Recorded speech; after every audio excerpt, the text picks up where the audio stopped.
Dear students, BPSC sure success में आप सभी का स्वागत है। आज का हमारा डिस्कशन का टॉपिक होगा इंडिया ने अपना palm oil import licence Nepal और बांग्लादेश से सस्पेंड कर दिया है। क्यों सस्पेंड किया है, इससे नेपाल और बांग्लादेश एंड इंडिया इनके रिलेशंस में क्या चेंजेस आते हैं। कई सारे टॉपिक्स इसमें कंबाइंड हैं और इसके साथ साथ ये टॉपिक आपका UPSC, BPSC project manager exam, BPSC 66 exam plus इसके साथ साथ कई और भी स्टेट के एग्जाम के लिए उतना इंपॉर्टेंट है, क्योंकि इसमें इकोनॉमिक्स का कंसेप्ट होगा, करंट अफेयर्स का कंसेप्ट होगा, पॉलिटिकल रिलेशंस का कंसेप्ट होता है, इंटरनेशनल रिलेशंस के कंसेप्ट होते हैं, फ्री ट्रेड एग्रीमेंट का कंसेप्ट होगा। कई सारे कंसेप्ट इसमें एक साथ कंबाइंड होंगे। सो दोस्तों, काफी इंपॉर्टेंट टॉपिक हम लोग डिस्कशन करने जा रहे हैं कि इंडिया ने अपना palm oil import licence Nepal और बांग्लादेश से सस्पेंड कर दिया। क्या बैकग्राउंड है, क्या कारण है इसका। चलिए, अगर आपने इस चैनल को अभी तक लाइक एंड सब्सक्राइब नहीं किया तो प्लीज लाइक एंड सब्सक्राइब करें। तो देखिए, पहले हम इसका बैकग्राउंड समझते हैं। बैकग्राउंड ये था कि जब 5 अगस्त 2019 को, याद कीजिए 5 अगस्त 2019 को कौन सी बहुत बड़ी घटना हुई। हमारे होम मिनिस्टर, गृह मंत्री श्री अमित शाह जी ने आर्टिकल 370 एंड आर्टिकल 35A को रिवोक किया था। उसमें चेंजेस लाए गए। आर्टिकल 370 एंड आर्टिकल 35A क्या कहता है? आर्टिकल 370 डील करता है special status to Jammu and Kashmir and article 35A deals with the special status to the citizenship law of the people of Jammu and Kashmir. इन दोनों के बारे में आर्टिकल 370 आर्टिकल 35A डील करता है। जब ये आर्टिकल को रिवोक किया गया था तो 12 जनवरी 2020 के पहले मलेशिया के प्राइम मिनिस्टर महाथिर मोहम्मद, देखिए यहां पे ये लिखा हुआ है महाथिर मोहम्मद, ने इंडिया के इस एक्शन को क्रिटिसाइज किया था। इंटरनेशनल प्लेटफॉर्म पे इसको क्रिटिसाइज किया गया। इसी क्रिटिसिज्म के ऊपर बेस्ड 12 जनवरी 2020 को इंडियन प्राइम मिनिस्टर ने privately Indian palm oil importers की एक मीटिंग बुलाई। इस मीटिंग में कहा गया कि ऑफिशियली तो नहीं, लेकिन प्राइवेटली हम लोग मलेशियन पाम ऑयल को अवॉइड करेंगे, अब वहां से इंपोर्ट हम बंद करेंगे। राइट। इसी बात के ऊपर इंडिया ने जब प्राइवेटली मलेशियन पाम ऑयल की इंपोर्ट को बंद करने की बात की, इंडियन बिजनेसमैन, इंडियन इंपोर्टर्स ने मलेशियन पाम ऑयल का इंपोर्ट करना बंद कर दिया। अब देखिए, इंडोनेशिया वर्ल्ड का लार्जेस्ट पाम ऑयल सप्लायर है और सेकंड नंबर का जो लार्जेस्ट पाम ऑयल सप्लायर है वो मलेशिया ही है। इंडिया मलेशिया से सबसे ज्यादा पाम ऑयल इंपोर्ट करता है। India was the biggest importer of palm oil from Malaysia. लेकिन अब क्या होता है कि जब मलेशिया से इंडियन इंपोर्टर्स ने पाम ऑयल लेना बंद कर दिया तो अगला ऑप्शन बचता है हमारे पास इंडोनेशिया का। इंडोनेशिया से पाम ऑयल लेना स्टार्ट कर दिया। ऑब्वियसली इंडोनेशिया के लिए काफी फायदे की बात थी। हालांकि इंडोनेशिया का जो पाम ऑयल है वो मलेशिया के कंपैरिजन में थोड़ा सा महंगा है। ज्यादा डिफरेंस नहीं है, बट लेकिन थोड़ा सा हायर साइड महंगा है वो। बट फिर भी इंडिया ने इंडोनेशिया से पाम ऑयल अपना इंपोर्ट करना स्टार्ट कर दिया। इससे मलेशिया को काफी लॉस होता है।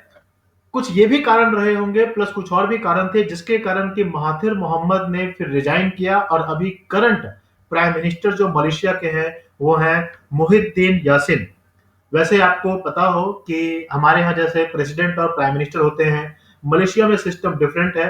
वहां पे जो ओवरऑल हेड होते हैं स्टेट के, कंट्री के, वो किंग होते हैं और फिर उनके जुरिस्डिक्शन में प्राइम मिनिस्टर काम करते हैं। तो किंग ने फिर मुहिद्दीन यासिन को मलेशिया का प्राइम मिनिस्टर घोषित किया। अब क्वेश्चन ये अराइज होता है कि ये मलेशिया और इंडिया की हम बात करते हैं तो इसमें नेपाल और बांग्लादेश क्यों आ गया? नेपाल और बांग्लादेश उस कॉन्सिक्वेंस को क्यों फेस कर रहे हैं? इसका कारण ये था, देखिए, कि मलेशिया की बहुत ज्यादा इकोनॉमी उसके पाम ऑयल एक्सपोर्ट पर डिपेंड करती है।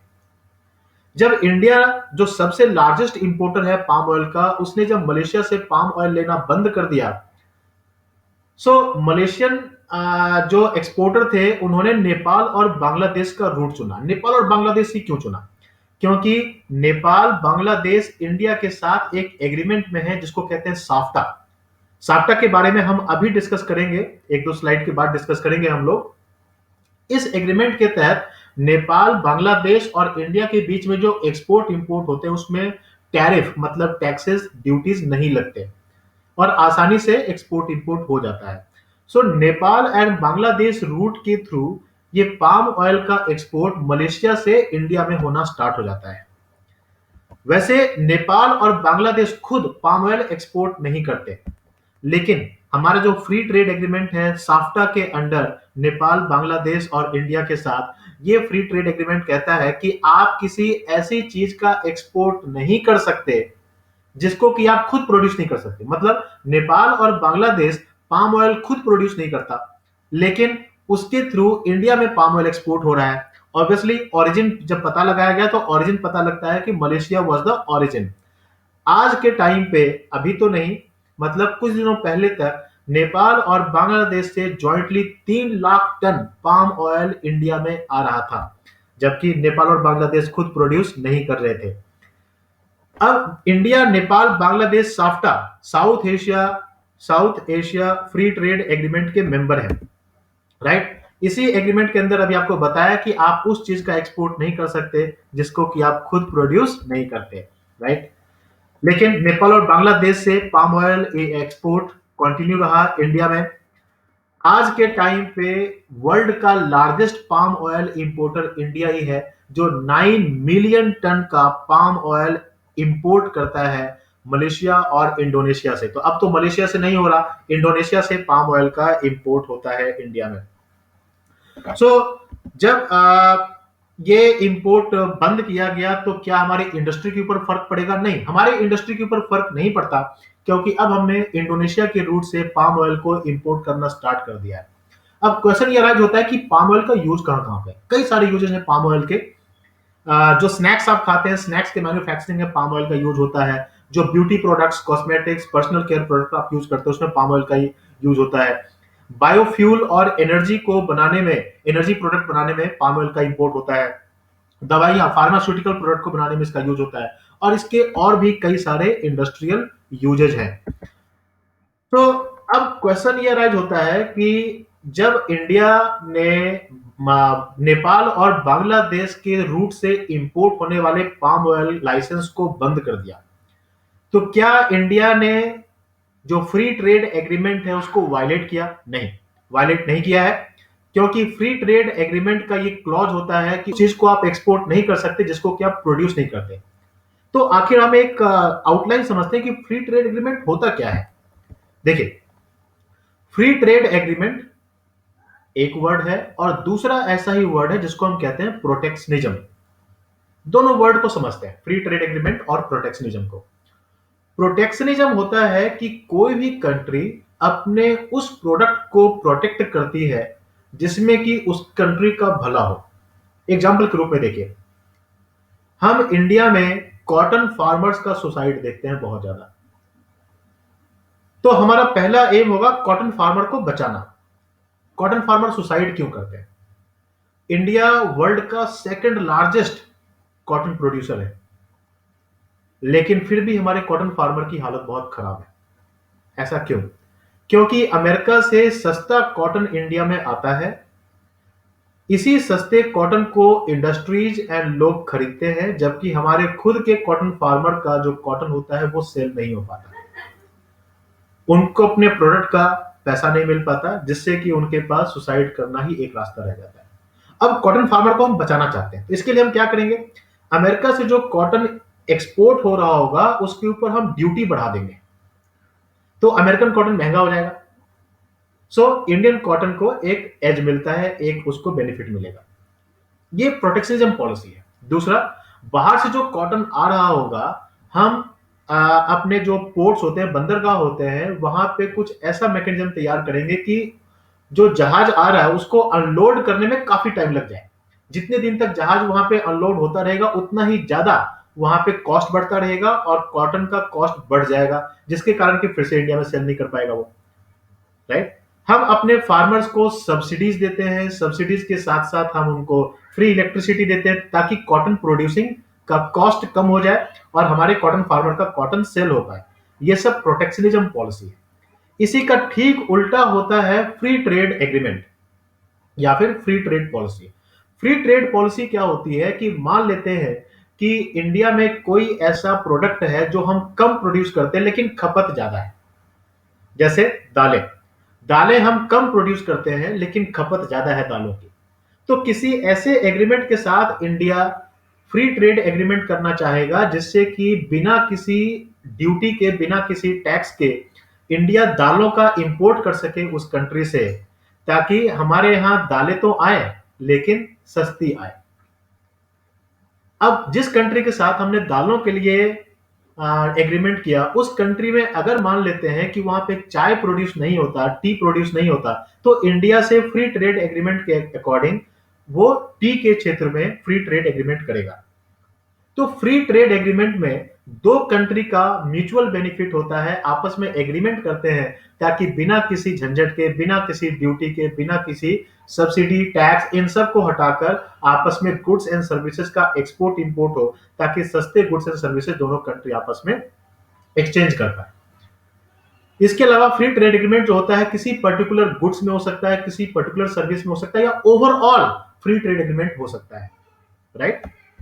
सो अब देखिए, under a free trade policy goods and services can be bought and sold across international borders with little or no government tariff, quota, subsidies, prohibitions to inhibit their exchange, जो अभी हमने discuss किया, right. Concept क्या है free trade agreement का? The concept of free trade agreement is the opposite of trade protectionism or economic isolation, जो अभी हमने डिस्कस किया था। दोस्तों, क्या आप लोग एक प्रोटेक्शनिज्म का एग्जांपल बता सकते हैं रिसेंट एग्जांपल से? तो अगर ट्रेड प्रोटेक्शनिज्म का कोई एक एग्जांपल आप बता सकते हो जो काफी ज्यादा चर्चा में रहा है 2020 2019 में, तो उसको कमेंट बॉक्स में जरूर लिखें। मैं आपको एक हिंट दे देता हूं, ये जो प्रोटेक्शनिज्म पॉलिसी है ये हमारा एक पड़ोसी राज्य से ही रिलेटेड है, राइट। ओके, तो एक ऐसा ही फ्री ट्रेड एग्रीमेंट है साफ्टा, जो अभी हमने डिस्कस किया। साफ्टा के बारे में थोड़ा सा और जान लेते हैं। साफ्टा का फुल फॉर्म होता है south Asia free trade agreement. ये जो south Asia free trade agreement है, इसमें कौन कौन सी कंट्री हैं? टोटल सार्क मेंबर जो 8 कंट्रीज हैं, उस सार्क मेंबर के 8 कंट्री में आप अफगानिस्तान को हटा दीजिए, तो जो 7 कंट्री बन गए, ये सब साफ्टा के मेंबर हैं, राइट। तो कौन कौन से कंट्री हैं? So these countries are Bangladesh, Bhutan, India, Maldives, Nepal, Pakistan and Sri Lanka. ये सारी कंट्रीज साफ्टा के मेंबर हैं, राइट। मतलब SAARC countries minus Afghanistan equal to SAFTA. SAFTA का जो गठन हुआ था, ये फोर्स में आया था, वो था 1 जनवरी 2006 से। और इसमें सार्क कंट्री की जो 7 मेंबर्स थे, मतलब 8 माइनस 1 अफगानिस्तान, ये जो 7 मेंबर बच गए, इन 7 मेंबर्स ने आपस में फ्री ट्रेड एग्रीमेंट को साइन किया था, राइट। पाकिस्तान और इंडिया ने दोनों ने आपस में इसको कंप्लीट किया था 2012 में, श्रीलंका ने 2013 में, बांग्लादेश, भूटान कॉरेस्पॉन्डिंगली इन्होंने 2015 में इसको कंप्लीट किया, राइट। तो साफ्टा एक काफी इंपॉर्टेंट फ्री ट्रेड एग्रीमेंट है सार्क कंट्रीज के बीच में। इसके अलावा साफ्टा जो था, ये पहले एक ऐसा ही फ्री ट्रेड एग्रीमेंट चलता था जिसको कहते हैं SAPTA, SAPTA, South Asia Preferential Trade Agreement, right. So South Asia Preferential Trade Agreement को रिप्लेस करके साफ्टा बनाया गया था, मतलब साप्टा से बन गया साफ्टा, राइट। यहां जो आप वर्ड देख रहे हैं साउथ एशिया इकोनॉमिक यूनियन, ये काफी इंपॉर्टेंट वर्ड है दोस्तों।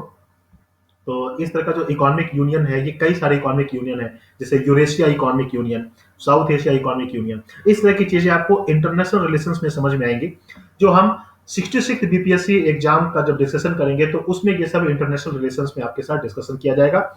हमारे बीपीएससी प्रोजेक्ट मैनेजर को अभी हम फोकस कर रहे हैं, तो उसमें साउथ एशिया इकोनॉमिक यूनियन की डिस्कशन की इतनी जरूरत नहीं है। ओके, देन जो साफ्टा का इंप्लीमेंटेशन था, ये कई बार इंडिया और पाकिस्तान के आपस की जो झगड़े थे उसके कारण कई बार इसमें समस्याएं आई थी, लेकिन अदरवाइज ये साफ्टा काफी स्मूथली चल रहा था अब तक, राइट। साफ्टा के अलावा और भी कई सारे फ्री ट्रेड एग्रीमेंट हैं, जिसमें से कुछ को हम लोग समझते हैं जो इंपॉर्टेंट है हमारे लिए। इसमें एक ऐसा ही फ्री ट्रेड एग्रीमेंट है मेकोंग गंगा कॉर्पोरेशन। 10 नवंबर 2000 को ये स्टार्ट हुआ था। ये किस किस कंट्री के बीच में है? India, Thailand, Myanmar, Cambodia, Laos, Vietnam. Mekong Ganga corporation, ये दोनों वर्ड देखिए, मिकोंग रिवर ये है, यहाँ पे दिखाई दे रहा है, this is the Mekong river. इसको सभ्यता रिवर कहा जाता है, और वैसे ही गंगा को भी सभ्यता रिवर कहा जाता है। तो दो सभ्यता का रिवर है, इसलिए इसका नाम पड़ा मेकोंग गंगा कॉर्पोरेशन। और इन कंट्रीज के बीच में India, Myanmar, Thailand, Cambodia and Laos, in country के बीच में ये एक फ्री ट्रेड एग्रीमेंट कॉर्पोरेशन है। देन इसके बाद दूसरा है नाफ्टा। नाफ्टा भी काफी चर्चा में रहा है दोस्तों, राइट। इसका फुल फॉर्म है north America free trade agreement. ये आया था 1 जनवरी 1994, 1994 को आया था ये कौन कौन सी कंट्री के बीच में था? Canada, Mexico and USA. ये देखिए, ये जो ब्लू कलर से आपको दिखाई पड़ रहा है, ये अलास्का रीजन है, ये यूएसए रीजन है, राइट। तो ये यूएसए हो गया, ऊपर वाला पार्ट लाइट ब्लू में जो दिखाई पड़ रहा है आपको, ये है कनाडा, और ये नीचे वाला जो पार्ट है मैक्सिको। इन तीनों कंट्री के बीच में फ्री ट्रेड एग्रीमेंट है, जो बॉर्डर शेयर करते हैं आपस में, राइट। देन टीपीपी काफी चर्चित रहा है, trans Pacific partnership. Trans Pacific partnership कौन कौन से कंट्री के बीच में है? Australia, Brunei, Canada, Chile, Japan, Mexico, Malaysia, New Zealand, Peru, Vietnam, Singapore, United States. लेकिन ट्रांस पैसिफिक पार्टनरशिप से डोनाल्ड ट्रंप ने विड्रॉ कर लिया है, 2019 में विड्रॉ किया गया था। ट्रांस पैसिफिक पार्टनरशिप कब हुआ था? 4 फरवरी 2016 को। इसमें मैप के अकॉर्डिंग देखिए कंट्री कौन कौन से हैं। ये सारी कंट्री हो गए, कनाडा है ऊपर, यूएसए है, मेक्सिको है, और ये जो कंट्रीज है पेरू एंड चिले। देन इधर से आप आ जाइए, Japan, Vietnam, Singapore, Brunei, Malaysia, Australia and New Zealand. ये दो एक्सट्रीम क्यों है? एक बिल्कुल आप देख रहे हैं वेस्ट साइड में, दूसरा बिल्कुल ईस्ट साइड में। ऐसा क्यों? क्योंकि जब आप मैप को फोल्ड करेंगे, पूरा एक राउंड बनाएंगे, तो ये वाला जो पार्ट है आपका कनाडा, यूएसए, मेक्सिको वाला, ये पार्ट इसके साथ ऑस्ट्रेलिया के साथ मिल जाता है। तो ये दोनों जब आप मैप को फोल्ड करेंगे, पूरा एक राउंड बना लेंगे, तो ये दोनों साथ साथ दिखाई पड़ेंगे आपको। इसलिए इन कंट्री के बीच में जो पैसिफिक ओशन का एरिया है, इधर से देखिए ये वाला पार्ट जो है, इसके लेफ्ट हैंड साइड में पैसिफिक ओशन का एरिया, इसके राइट हैंड साइड में पैसिफिक ओशन का एरिया। तो ये पैसिफिक ओशन आपस में मिलते हैं, इसलिए इसको ट्रांस पैसिफिक पार्टनरशिप कहा गया था। टीपीपी के बाद ऐसा ही काफी इंपॉर्टेंट, जिसका नाम है RCEP, Regional Comprehensive Economic Partnership. November 2012 को आया था ये। इसमें 10 आसियान कंट्री हैं, और इसके अलावा 6 और कंट्री थे। ये आसियान कंट्री कौन कौन से हैं? Brunei, Cambodia, Indonesia, Laos, Malaysia, Myanmar, Philippines, Singapore, Thailand, Vietnam. और बाकी के 6 country Australia, China, Japan, New Zealand, south Korea. और दोस्तों इसमें इंडिया भी था, लेकिन इंडिया ने आरसीईपी से नवंबर 2019 को 2019 को विड्रॉ कर लिया था। तो अब इंडिया इसका पार्ट नहीं है। तो आरसीपी में टोटल करीब करीब तो अभी 15 मेंबर होते हैं। आरसीपी दुनिया का एक इंपॉर्टेंट ऑर्गेनाइजेशन है, फ्री ट्रेड एग्रीमेंट ऑर्गेनाइजेशन है, क्योंकि दुनिया का जो 30% जीडीपी है, राइट, वो आरसीपी के थ्रू कंट्रोल हो रहा है। और मजे की बात देखें, टोटल 30% पॉपुलेशन भी आरसीपी के अंडर आता है। दोस्तों, बीपीएससी श्योर सक्सेस आपकी तैयारी की आधारशिला को और मजबूत बनाने के लिए इकोनॉमिक्स एंड इंडस्ट्री की एक बुक लेकर आ रहा है आपके सामने। ये बुक आपके पास जल्द ही अवेलेबल कराई जाएगी। इस बुक में पहले इकोनॉमिक्स एंड इंडस्ट्री के कंसेप्ट को एक्सप्लेन किया गया है थ्योरी के द्वारा, और उसके ऊपर बेस्ड एमसीक्यूज होंगे। ये एमसीक्यूज मल्टीपल चॉइस क्वेश्चंस कुछ पास्ट ईयर बीपीएससी, यूपीएससी और यूपीपीसीएस एग्जाम से लिए गए हैं, प्लस कुछ नए क्वेश्चन भी आपको इसमें देखने को मिले हैं। सो जल्द ही ये बुक आपके पास अवेलेबल कराई जाएगी। सो दोस्तों, अगर आपने चैनल को लाइक एंड सब्सक्राइब नहीं किया तो प्लीज लाइक एंड सब्सक्राइब करें। Thank you very much for listening.